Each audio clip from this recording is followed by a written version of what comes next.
Well, no, I didn't think it was a funny joke. I was like, I really didn't know. I was like, oh, you. What is it? Yeah, like you dance, you're like half naked. That's like what some people, I think the problem is, they just don't know any better. They've never experienced right. it, so they ask inappropriate questions, and you gotta forgive them. But then, like, there's also, we're getting into an age where ignorance is not acceptable anymore. Yeah, for so sure. I mean, even me as a sexually forward person, I have my boundaries. I don't want to have sex with everybody. I don't want everybody to feel like they can, see me in a certain, like, no, like there are things I either keep private or I only do with certain people. Okay.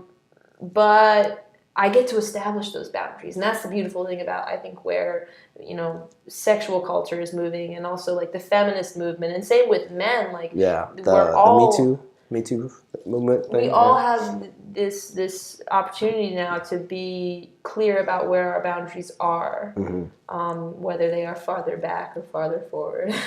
Like I'm not gonna even lie. Like ever since I started the podcast, I've been meeting more females who are like opening up to me. Yeah. And like they tell me about their past, their experiences. Yeah, and then it'd be like rape and stuff like shit. Yeah. Like shit is real. Like why don't you say something about it? And then they're just like, no, it was just had a bad past. It was wrong place, wrong time. Like no, like you should say something. It's really weird. There is not a single female that I don't know that does not have a story. Put it that way. There's not a single female I'm completely ignorant to that has not been sexually harassed, assaulted, or made uncomfortable at some point. Yeah. There's studies shown where, men, when they talk about bad sex, it's because, their partner was passive or not that exciting. But when women experience negative sexual instances, it's because they're in pain, or they're emotionally coerced, or they're genuinely uncomfortable. And it's crazy to see that women have such a different experience. Yeah. And how we've persevered through it, how we're still, in my opinion, no one carries sexuality better than women.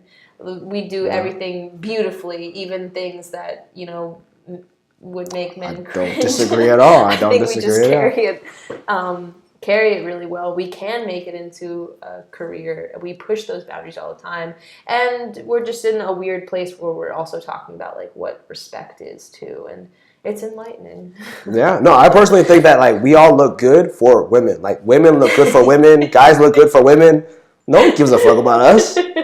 Like, I don't want a six-pack for that guy over there. Even though we attract each other. Like, bro, how'd you get that six-pack? But then I'm really trying to get the girl next to me. Like, bro, I'm talking. Yeah. Yeah, and I hope it also opens up the door, like, for men to embrace things that they might not have in the past as well. Like, there's like this term going around, like, toxic masculinity. Like, okay, there's bad parts about femininity and there's bad parts about masculinity too, but it's kind of our